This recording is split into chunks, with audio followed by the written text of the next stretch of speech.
All right, good morning, everybody, and welcome to this week's Team Kentucky Update. We're coming at you remotely from the Galt House in Louisville, where our Governor's Local Issues Conference is going on. After this, I'll be addressing judges, mayors, magistrates, council folks, incredible local leaders from across the state that have worked so hard these last couple years. Today, I'm going to start with economic development, some exciting news. Then we're going to go to a flood update, talk a little bit about the opening of the state fair and a few other pieces. So today, I want to start with economic development for the first time in several weeks. It is important, even for those that have been through the most difficult of times these last couple weeks, to see that there is a big, bright future in front of us. That yes, we might get knocked down, but we not only don't get knocked out, we don't get knocked backwards. And we can both, as a Commonwealth, pick our brothers and sisters in the West and the East up, rebuild lives, rebuild towns, but also move forward in providing the type of economic opportunity for our kids and our kids' kids that we have always dreamed of. Just look at Graves County, where we've already announced 300 or 400 new jobs since the tornadoes. How we just announced one of our first big battery suppliers in Hopkinsville, right across the Pennyrile from Dawson Springs. That'll help preserve that town. And today, we've got some additional good news. First, a new jobs announcement. DAS Companies Incorporated is creating 100 full-time jobs in Simpson County with a $15 million investment. This distributor of automotive supplies, travel gear, and mobile electronics recently acquired a 105,000 square foot facility in the Henderson Interstate Industrial Park in Franklin. Company leaders plan to expand the facility to 200,000 square feet for the distribution of products to convenience stores, travel centers, and electronics and specialty retailers. In addition, this new location will support a licensing agreement between DAS and Cummins Incorporated to distribute various new-to-market products. The Franklin facility will also allow DAS to build out its e-commerce strategy as the company prepares for further growth in the years ahead. The project builds on our state's thriving distribution and logistics industry, which currently includes approximately 600 facilities employing 90,000 Kentuckians. Since the start of our administration, this sector has created 5,600 new jobs for our residents, and the number continues to grow. I want to thank DAS for its commitment to our workforce. I look forward to following the company's continued growth in the Commonwealth, and once again, we will not let them down. So that is a new announcement just as of today, a commitment from this company. The next is about a ribbon cutting this week, which means we've gone from announcement to operations. So I want to focus on a ribbon-cutting event held yesterday in Louisville to celebrate Confluent Health's new headquarters.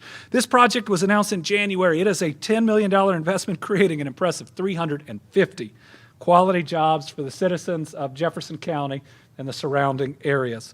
Not only will this new facility double the size of the company's previous office space, it'll also serve as the company's new headquarters after significant increased demand resulting from their recent growth. I'm thrilled to see a quality company like Confluent with its roots right here in the Commonwealth, some principles that I know pretty well, expanding and continuing to grow and meet the needs of clients nationwide. The healthcare industry is one seeing rapid growth throughout the country and especially right here in Kentucky. Currently, more than 200 healthcare-related technology, service, and manufacturing locations operate in Kentucky, employing over 37,000 Kentucky residents, and that is not including our hospitals, which employ so many more. Since the start of our administration, business within the sector have announced more than 2,000 new jobs throughout the state. But you'd have to add on top of that all these new state-of-the-art hospitals that we are seeing. This expansion by Confluent is yet another welcome addition to the rapidly growing presence of this quality company reinvesting in Kentucky, our workforce, and our resources. Congratulations to the company. All right, moving from recent economic development news to our update on Kentucky's flooding.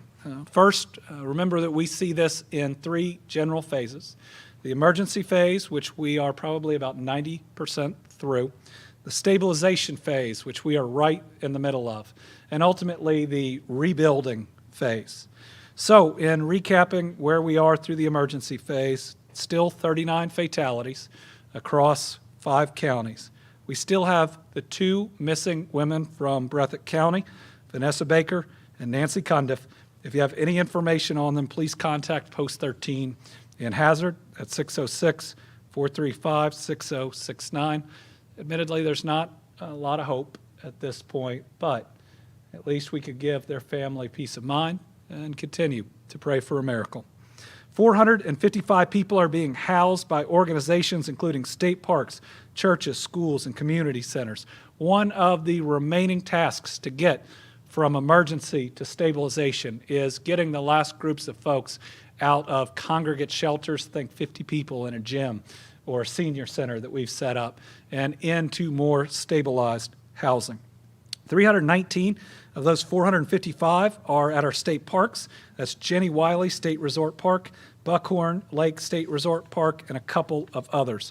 One of the reasons that we are making real progress in stabilizing people in their housing is the number of travel trailers we were able to move from the west to the east, now 94 travel trailers that we have been able to move and are setting up or have set up in Jenny Wiley, Carr Creek, Mine Made Campground, and Crockett'sville Campground.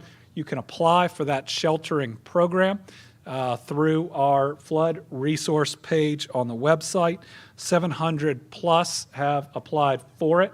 We're going to be augmenting the 100 trailers we're going to have available, probably doubling that number at least. 95% of power outages have been restored. Currently, there's 74 outages, down from 27,000. Originally, obviously, that does not include the houses that aren't there anymore. All wireless providers are reporting full restoration. We've got 2,634 water outages, down from 40,000 on July 28th. And we still have 22,371 folks under a boiled water advisory. Those are actually hookups, so those are more people than just that. That's down from 46,000 on July the 28th. So moving into the stabilization phase, some numbers that rightfully have been requested. We are reporting now that $42 million in grants have been approved under the Fema individual and household program. The number of those that have been approved, 5,267 applications. That is out of the 10,490 that have been made. That means about 50% of them thus far have been approved. Now, we should not say that that means 50% have been denied.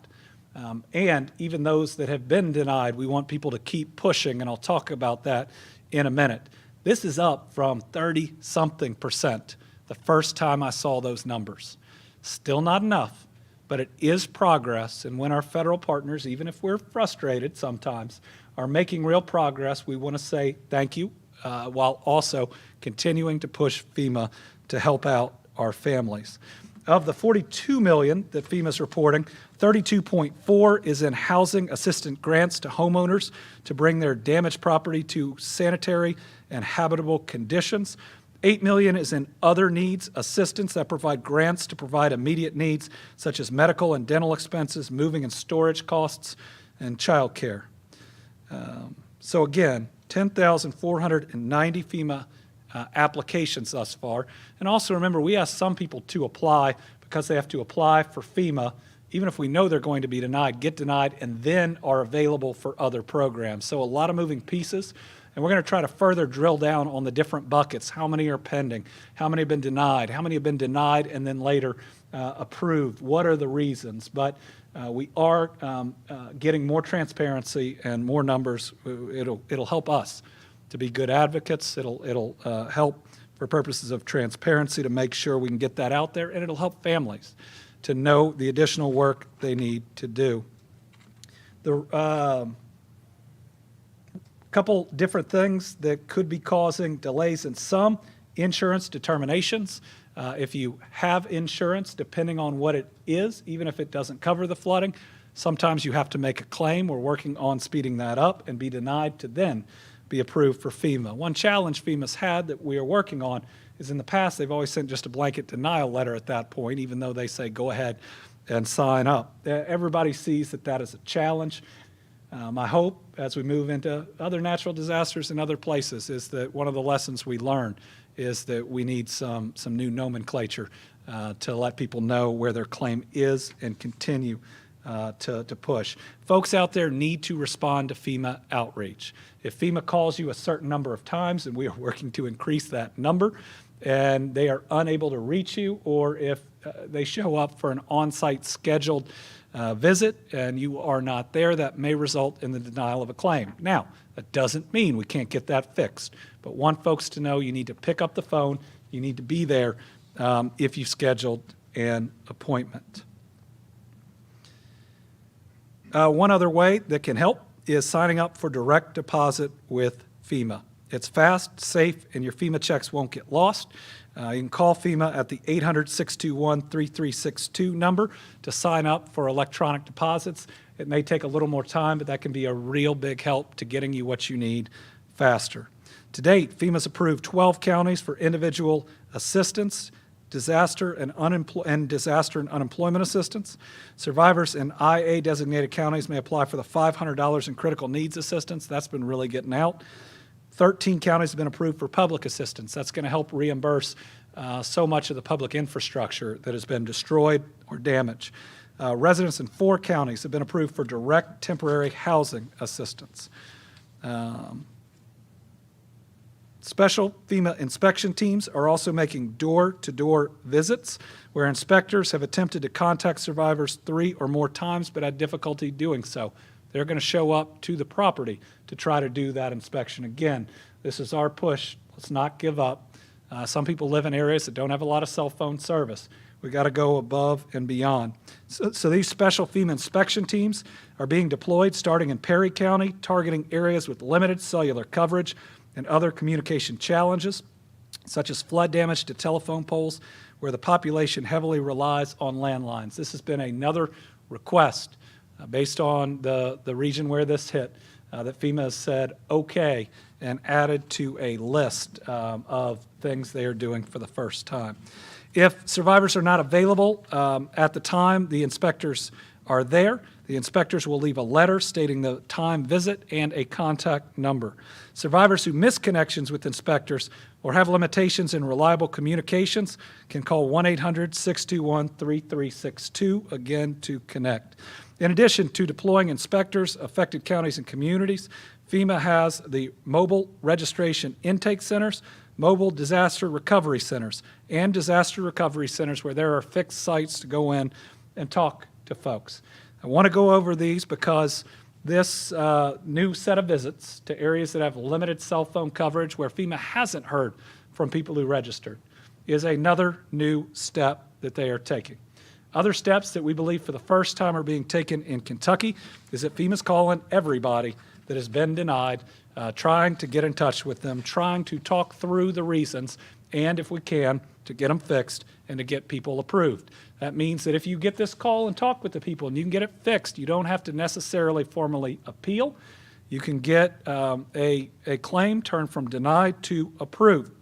For the first time ever, FEMA's implementing a texting program. That's especially for people who haven't picked up, may have trouble with cell phone coverage, but then they come in to an area that has it to do a certain amount of work. Texts will be waiting for them. For those who receive a text message, the number is 36476. That's who it's coming from. It's important to remember FEMA won't ask you to click on any links in a text message.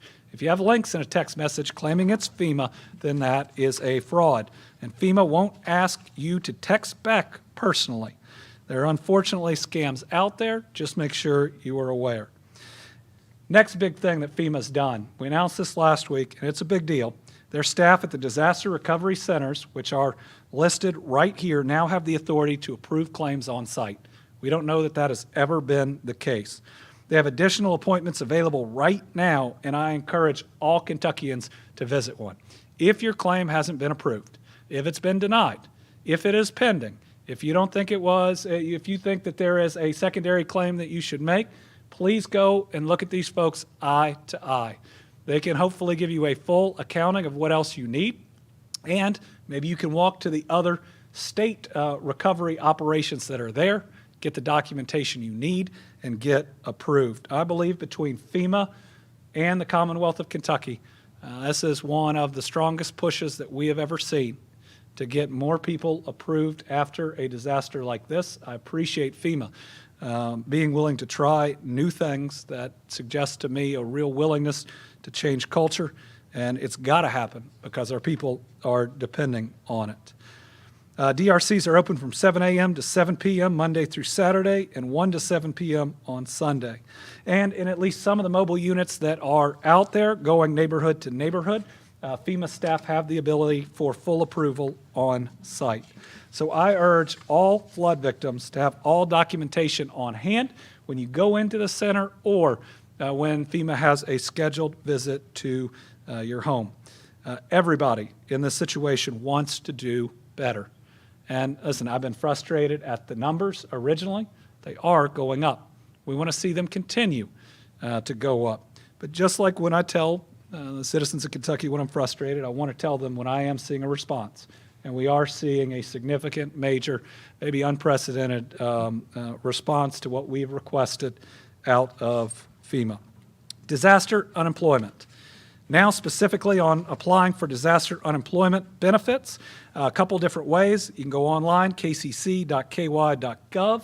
You can call the phone number there, 502-875-0442. The deadline, September 6th. We haven't gotten a lot of applications. We are drilling down or trying to on the reasons why. Those looking for in-person assistance can get help at the disaster recovery centers. Let's open that back up. So you could go in for a FEMA claim to get your driver's license and to apply for disaster unemployment. You could also go in to get mental health resources, all at these same centers. This is something that we have learned, that we tried to put in place as quickly as possible. Disaster unemployment is available from 9 to 5 at these disaster recovery centers.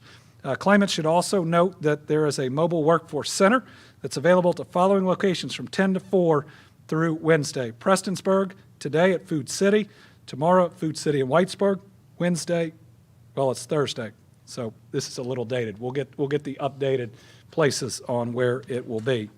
The U.S. Small Business Association. Survivors who apply to FEMA may be referred to the U.S. Small Business Administration to apply for long-term and low-interest loans. And again, we're working on a graphic for this. There are some instances where FEMA has to send you there, and you have to get denied to come back to FEMA. Sounds a little crazy, but if that's the law, we just want to make sure we can provide the information for people to get through it. But the U.S. BA can help homeowners, renters, businesses, and nonprofit organizations of all sizes to cover losses not completely covered by insurance. To further assist disaster survivors, they announced that they would extend the first repayment deadline to 1 year after the date the loan was signed. That's pretty incredible. That is up from a standard 5 months. So those that have to apply for one of these loans will have 7 more months than in the past to make their first payment. Disaster loans up to $200,000 are available to homeowners to repair or replace disaster damaged or destroyed real estate. Homeowners and renters are eligible for up to $40,000 to repair or replace disaster damaged or destroyed personal property. The filing deadline to return applications for physical property damage is September 28, 2022. To date, SBA has approved $4.7 million in home and $67,300 in business loans. Going to some of our other infrastructure, we've now inspected 1,098 state and county bridges. 75 are going to have to be replaced. 75 others are in need of repairs. To date, 1,199 total loads of debris have been removed through yesterday. Listen, that's a lot, but I have talked to our emergency management. We're talking to some of the contractors, and I do want to see improvement in that number. Flood victims needing debris to be picked up can place most types on the state or county right-of-way in front of their homes, and it'll get picked up by our folks. Now, this is a big service. It's not always been available after natural disasters, so we need people to do your part. The first thing is we need you to sort your debris. If you don't, it slows down our ability to help other people. So first pile, Construction and demolition material. Think drywall, asphalt shingles, floor tiles, rugs, and furniture. That is one pile. Second, electronic waste. Third, household hazardous waste. Paints, cleaners, oils, pesticides, and batteries. You need to secure them in a non-leak container. Otherwise, that could cause some environmental harm. Fourth pile, large appliances. Fifth pile, vegetative debris. So, 5 piles: construction and demolition material, electronic waste, household hazardous waste, large appliance, and vegetative debris. We cannot pick up regular household trash and recyclables. This is not a substitute for those regular services. People needing help in getting flood debris out to the right-of-way can call for assistance to the VOADs. Those are the voluntary organizations active in disaster. That number is 606-268-0896. So if you have trouble getting all that debris out to the right-of-way, call 606-268-0896. Cleanup of flood debris from creeks and streams is expected to begin this Saturday, August 20th. That is a big deal. We've seen some additional, though smaller, flooding in some of these communities that were hit hard because there's so much debris in the stream or they're covering culverts that it's causing different types of flooding. And a lot of people's homes were swept down these streams. And so much of the cleanup is in these areas. In many cases, it's going to require workers to go through private property to reach the waterway. So we need residents to be aware that our contractors to clean up those streams are likely to have to go through at least some people's property. Please be kind to them. Please embrace it. This was not easy to get approved, to get it done, but we knew it was necessary. To date, 2,241 driver's license or ID cards have been issued at no cost to folks that had lost them. And like Western Kentucky, efforts are underway to help our schools, students, teachers, and school staff. These are amazing folks, from superintendents to principals to teachers to our Friskies to everybody that goes to work in these schools. So many of them were distribution networks for water and other needs, and then they were working so hard, especially in the counties that had some schools just wiped out, to find good alternatives to get kids in school as quickly as we can. So, a lot going on in the stabilization phase, a lot more to do. Just kind of as a recap, while we're not there yet, the rebuilding phase is about long-term housing, and we're getting creative there. We're working towards solutions that hopefully give people options. Private bridges.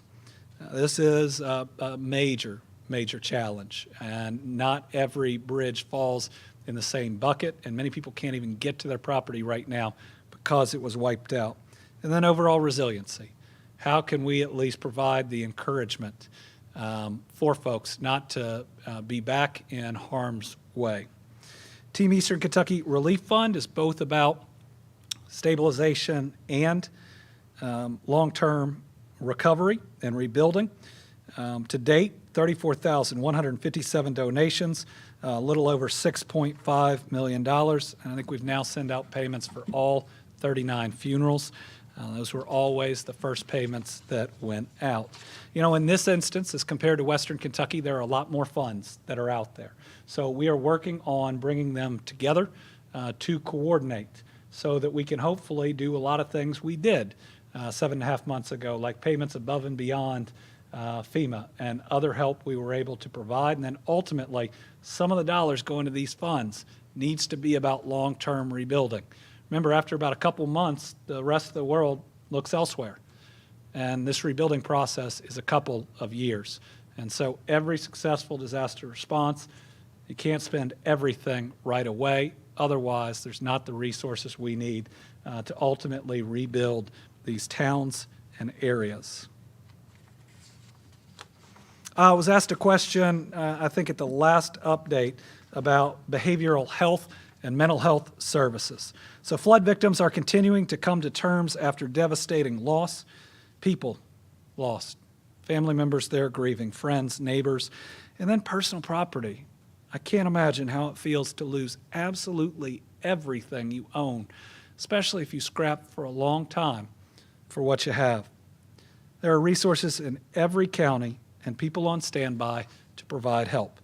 I'm glad to see state and federal partners coming together to immediately place 32 crisis counselors in the impacted regions. This crisis counseling team will work through the local community mental health centers, built with amazing people, to provide the support and awareness.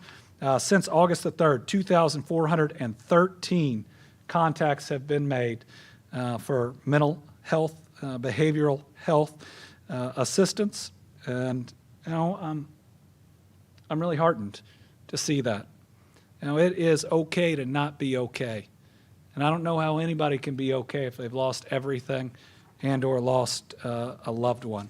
So help is stationed at the disaster recovery centers, shelters, and other congregate locations, as well as going door to door, being in some of these areas, watching folks walking up, providing people flyers, doing everything they can to help is pretty special. In addition, Community River Community Care is sending a behavioral health therapist to the candlelight service on Friday evening, August 19th, for Aaron Crawford. This is the 18-year-old Knott County student who died after helping with flood cleanup work. That service is going to be held at 8:30 in the Knott Central High School gym. We consider Aaron one lost in these floods because he was lost cleaning up after him. We covered his funeral, like we should. His parents reached out with a really nice note, but it is the least we can do for a family that lost someone who's way too close in age to my kids far too soon. Mountain Comprehensive Care is also sending trauma therapists to Jenny Wiley State Park Shelter every evening. Kentucky Community Crisis Response Team members will be at Buckhorn this weekend, August 19th through the 21st. Pathways is going door to door in multiple locations, and most specifically in Blackie and Fleming Neon. They're at the Letcher County Middle School as well. Community Mental Health Center staff are providing outreach through Cumberland River Behavioral Health. They're in Clay and Whitley counties, Pathway and Letcher, Mountain Comp and Pike and Martin, New Vista and Breathitt County. I know it's a lot, but there are a lot of people providing these services. Kentucky River Community Care staff are also going door to door. They also have been at the Breathitt County at Lee's Gym, Knott County at the Heidman Settlement School, Leslie County at W.B. Muncie School, Perry County at Buckhorn Lodge, Gospel Light Baptist Church in Perry County, Letcher County Extension Office, and in Confluence, Dry Hill, Wilder Branch, and Possum Bend in Leslie County. Remember, if you need help, just reach out. There are a whole bunch of people that have a ton of training about helping us cope with trauma. This is a level of trauma none of our bodies or brains are meant to take, and there are people that love you, that are out there that want to help. One way that Brittany and I tried to help just a couple of days ago was through a blood drive at the Capitol. And for us, this was in many ways a thank you to so many first responders and others who were on the scene to help us. Not all of us, when a disaster hits somewhere else, can immediately be there with the helicopters and the joists saving people. Not all of us have had the swift boat rescue training to be there pulling people out. But all of us can make sure we have a sufficient blood supply in this country for the next disaster or the next violent act that occurs that can help ultimately save lives. This is a chance for us to pay it forward right now. There's the First Lady, myself, the Lieutenant Governor, my Chief of Staff, Latasha Buckner, and so many others that were there, along with people across state government and some just from out in the Frankfort community itself. Brittany did beat me in speed, but nobody should compete for that when they are giving blood, but she has told me about it 8 or 9 times since. Our country does need more people to donate. We do have what is close to a critical shortage, especially for hospitals around the country. So go to redcrossblood.org to help. And to me, this was also a way to say thank you to the Red Cross. Now, as this flooding was occurring, I remember 2 of the first calls I made. One was to the administrator for FEMA, that is the head public official, to talk to her about it. The other one was to Gail, the CEO of the Red Cross. And they were both here really fast, I think in record time, So thank you to the Red Cross. This morning, I was also here in Louisville because we kicked off the start of this year's Kentucky State Fair. And for many families, I hope this is a chance to take a breath. With everything we've been through these last 2.5 years, to bring many generations together, to continue great traditions, and ultimately to see so much of what our state has to offer. We got free health screenings. We have CHFS with a great booth that's set up. There's an opportunity to give blood while you're out there. Go talk to the Kentucky State Police that have an incredible booth set up. There are regional tourism booths that are set up because I guarantee there's an amazing vacation you could take right here in Kentucky to a place that you've never thought of. And people can help you plan it right there. There's also a lot of food. There are a lot of rides, but some real opportunities at the Kentucky State Fair. Next piece is about Hazard Community and Technical College and Appalachian Regional Healthcare announcing a new scholarship for nursing students. Listen, we're dealing with a lot of natural disasters right now, but our nursing shortfall has been an ongoing emergency we have been working to address. And this is just the latest of a number of partnerships we have helped foster about moving into the future and knowing, especially in Appalachia, I think there are 3,000 nursing openings. Those are great jobs. Think about how hard we work to bring in 3,000 new jobs, and they are right there. The ARH Healthcare Scholarship is part of the solution to this shortage. Students who've been accepted into and enrolled in HCTCs, that's Hazard Community and Technical College, 2-year nursing program are eligible to apply. And this is real money, up to $15,000 per student with a commitment to work at ARH after completing licensing requirements.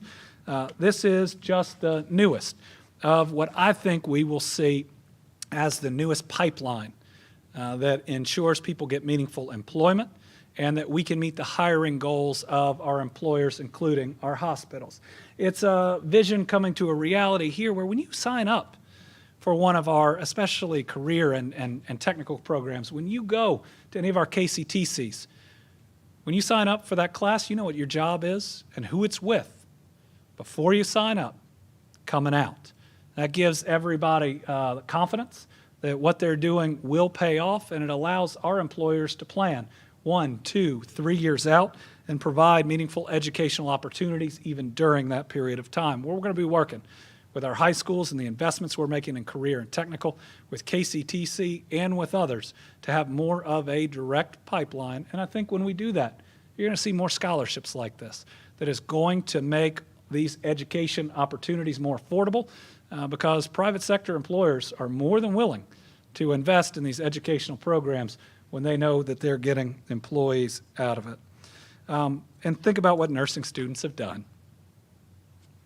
At the toughest part of this pandemic, our hospitals overrun primarily with Delta and later Omicron. 28 Kentucky hospitals received support from nursing students.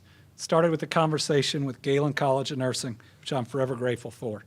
It spread to Eastern Kentucky University, Western Kentucky University, and so many of the regional KCTC schools. This is a continuation of the incredible partnership that was formed during those times.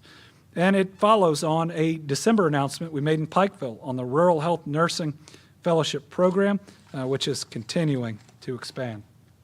Quick update on COVID-19. It continues to spread in Kentucky, though we are hopeful we are seeing a plateau or maybe even a decline in many communities.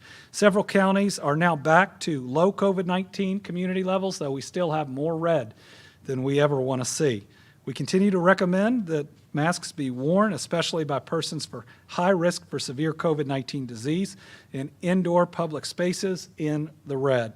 And if you're sick, stay home. Please stay home. Don't spread it to other people. Treatments are widely available.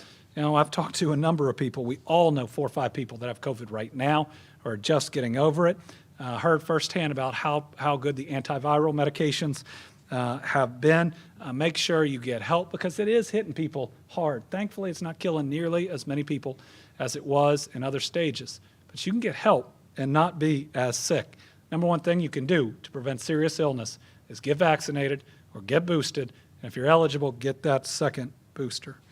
And second, we are now up to 17 cases of monkeypox identified in Kentucky from 7 different counties, all cases in adults, 1 female, and 16 males. They break down by 1 individual in Barron, 1 in Fayette, 10 in Jefferson, 1 in Kenton, 1 in McCracken, 1 in Montgomery, and 2 in Warren.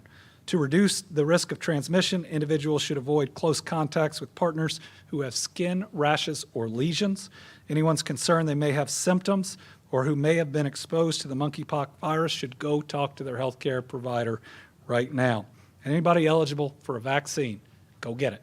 Go get it. There is a vaccine here that works. Thankfully, we are not seeing the worst of outcomes for those that have contracted monkeypox, but this vaccine exists at the start of it. Now, there wasn't enough across the United States, but please go out and get vaccinated. Finally, today's Team Kentucky All-Stars are our corporate and community partners who've donated more than $15,000 to the Team Eastern Kentucky Flood Relief Fund. They include the Kentucky Association of Health Plans, $100,000 donors, Jim Beam Brands, $50,000 donor, Brown Foreman Corporation, $30,000, River Metals Recycling, $25,000, Rent-A-Center Customers and Co-workers, $25,000, NTS Development, $25,000, and Veland North America, one of our newest corporate citizens here in Kentucky, at $15,000. This goes to a fund with full transparency, no administrative fees, making sure it helps our families. And I want to remind people that there is a bourbon distillery auction going on right now to benefit these families. It was the single largest donation to the Team Western Kentucky Relief Fund, and it can help our Eastern Kentucky families too. It is open now through August 21st, and 100% will go to the Team Eastern Kentucky Flood Relief Fund. These are really rare bourbons. Last time, people not only enjoyed it, but you could tell that they were really giving because they wanted to help. So visit bourbonbenefit.com for more information. Thank you to Eric Gregory. Thank you to the Kentucky Distillers Association. Thank you to all these companies that these distillers that I mentioned a minute ago are doing this above and beyond the donations they are making here. All right, with that, we got 2 journalists here today. Do we have anything written? And unless you all have questions in case we have 4. So, okay, Joe? So the Kentucky Supreme Court today ruled that the 2 abortion bans are going to stand while they review the case, and their next hearing is not until after the election when voters are going to vote on the proposed constitutional amendment on abortion. To check to see your reaction to their decision today and what you think is at stake for voters in November on that. I think the Kentucky Supreme Court has left in place one of the most extremist laws across the United States. It bans options for everyone, meaning that victims of rape and incest have absolutely no options and have to potentially carry their rapist child. It means a victim of incest, and we've seen young girls, 10, 11, 12, violated by a family member, has no options. I think that's wrong, and I think the majority of Kentuckians agree with me. Is there any update as to when the special session will take place? We are getting closer and closer to a special session. We've got to have agreement up front on all the pieces to it. That is going well. I hope in the next day or so we can get a firm date on it. I wouldn't go anywhere in the next couple weeks. We're moving to do it as quickly as we can. Cabinet for Health and Family Services employees, are they being told that they can no longer work remotely? They have to work in the office? So we are instituting a new telecommuting policy for certain areas of state government. So we used to have policies where people had to be in the office roughly 5 days a week and or check-in. And then the pandemic hit, and we needed to protect our employees to the maximum extent. And so we were able to work remotely, some areas 100% of the time. Now, employers out there know that that can be challenging because building culture, training new people if others aren't around them, quality control, chances to learn from one another. You need some amount of time together. Our new policy is one aimed at giving people flexibility and fairness. We have a lot of employees that have to be in the office 5 days a week because of what they do. Think about people who do driver's license and others.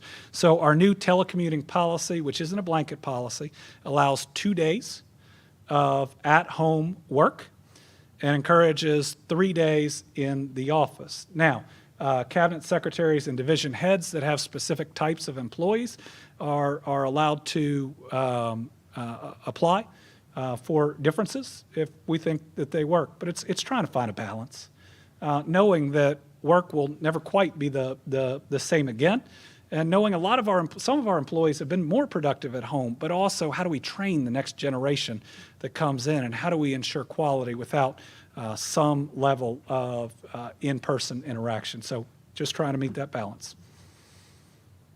Anything else? So the Inflation Reduction Act was signed into law. What's your reaction to that and how that would affect that? So I am still reviewing the Inflation Reduction Act. It's got a lot of pieces in it. One thing it has is credits for electric vehicles, and I think that is only going to continue. Kentucky's role on being the electric vehicle battery production capital of the United States of America. Remember, we announced our first 2 suppliers in the last 2 weeks, one in E-Town and one in Hopkinsville. So I think that portion of it is only going to speed up the move for EVs, which is a very good thing in Kentucky. One more. No? All right. Thank you all very much.